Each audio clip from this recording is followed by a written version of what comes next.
English Class by Mr. Utama. Oke, untuk pertemuan hari ini yang akan kita bahas adalah narrative text ya.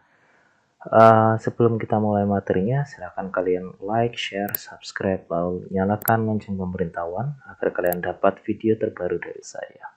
Oke, untuk narrative text sendiri ya, ini sebenarnya sudah diulangi di kalian saat SMP juga ya.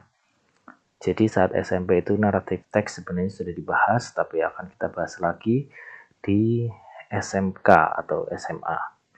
Oke, narrative text itu definisinya adalah a narrative text is an imaginative story to entertain people. Jadi narrative text itu cerita imajinatif atau cerita khayal ya, yang tujuannya untuk menghibur seseorang.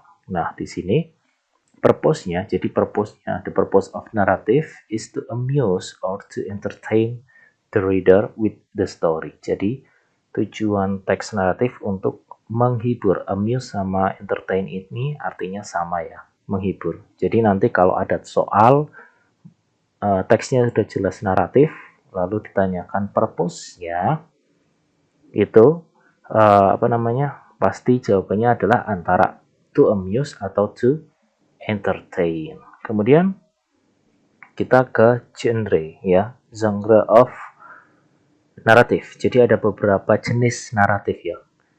Naratif itu terbagi beberapa genre. Yang pertama ada fairy tale ya. Fairy tale itu cerita dongeng ya, bisa disebut dongeng. Contohnya seperti Snow White, terus Cinderella itu contohnya ya. Terus misteri itu seperti kayak Sherlock Holmes, itu juga masuk ke misteri untuk naratifnya. Kemudian science fiction itu biasanya berhubungan dengan teknologi atau ilmu pengetahuan, contohnya kayak Avenger, itu masuknya ke science fiction. Kemudian ada romance itu tentang percintaan. Horror, kemudian fable ini cerita tentang hewan ya, tokohnya biasanya hewan. Kemudian ada myth and legend, mitos atau legenda. Nah ini jadi ada beberapa ini ya. Ini termasuk ke genre atau genre of naratif, jenis-jenis dari naratifnya. Kemudian strukturnya, struktur teks naratifnya, pertama adalah orientation. Orientation, it is about the opening paragraph where the characters of the story are introduced. Jadi berisi pengenalan tokoh, tempat, waktu terjadinya cerita. Jadi biasanya ini ada what, where, when, sama who ya. Apa, ceritanya tentang apa, terus di mana, kapan, dan siapa tokohnya. Itu orientation, isinya tentang seperti itu. Itu biasanya terletak di awal paragraf ya. Di paragraf pertama itu biasanya berisi tentang orientation. Kemudian yang kedua ada complication. Jadi dalam narrative text itu biasanya terjadi masalah atau problems in the story. Jadi complication itu ketika masalahnya mulai muncul ya. Masalahnya mulai terjadi dan berkembang, itu complication. Kemudian ada resolution. Resolution ini ya, where the problems in the story is solved. Jadi masalahnya mulai terselesaikan. Nah, tapi untuk resolution ini biasanya masalah, jadi ada problem ya di complication tadi. Lalu ketika resolution itu masuk ke penyelesaian masalah. Nah, biasanya problem solvingnya itu bisa happy ending atau sad ending. Jadi di narrative text itu biasanya ada dua akhir ya, dua endingnya ya. Bisa happy ending atau berakhir dengan bahagia, atau sad ending, berakhir dengan sedih. Nah, itu masuknya ke resolution. Kemudian yang terakhir adalah coda atau reorientation. Ini optional ya. Bisa ada atau bisa tidak di dalam sebuah narrative text. Nah, isinya coda atau reorientation itu berisi tentang lesson from the story atau pelajaran apa yang bisa kita petik dari cerita tersebut. Nah, ini untuk generic structure atau struktur teks naratif. Ya, ada berapa itu berarti? 4 ya. Orientation, complication, resolution, and reorientation atau coda. Kemudian ini contohnya untuk saya ambil teks Cinderella ya. Cinderella. Di sini orientationnya ya. Once upon a time there was a beautiful girl called Cinderella. She lived with her stepsister and stepmother. They were very bossy. She had to do all the housework. Jadi isinya ya tadi ya kapan terjadinya. Di sini biasanya kalau naratif teks itu pakainya once upon a time atau one day dan lain-lain ya. Pada suatu hari. Jadi keterangan waktunya sangat lampau ya.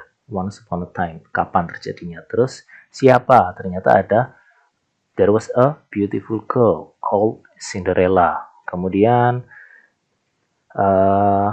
dia di situ disebutkan bahwa dia tinggal dengan stepsister and stepmother, ibu tirinya dan saudara tirinya, yang mana mereka sangat bossy, sangat suka menyuruh orang. Jadi si Cinderella itu harus mengerjakan semua pekerjaan rumah. Kemudian masalahnya mulai muncul. Complication. One day, an invitational to the hall came to the family. Ini hall ya, bukan pool ya, saya salah tulis. Her stepsisters didn't let her go, so Cinderella was very sad. The stepsisters went to the hall without her. Jadi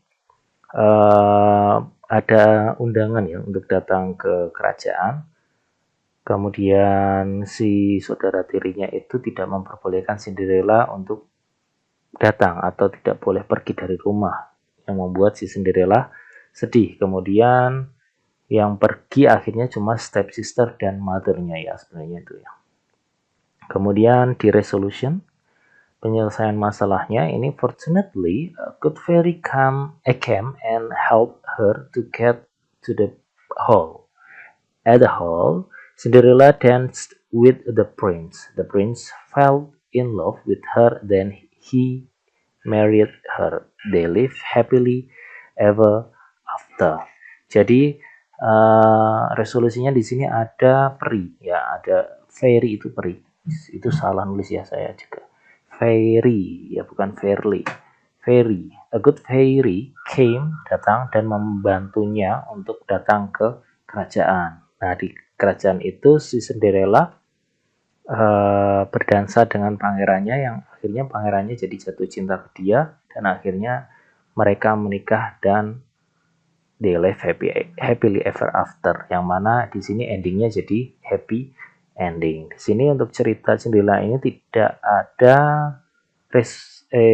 reorientationnya ya, tidak ada reorientationnya. Jadi cuma orientation, complication, and resolution. Ini versi singkatnya ya. Jadi versi singkat dari cerita Cinderella. Oke. Sekian untuk pertemuan hari ini. Jika ada pertanyaan, kalian bisa tanyakan di kolom komentar ya. Oke. Thanks for your attention. Wassalamualaikum warahmatullahi wabarakatuh.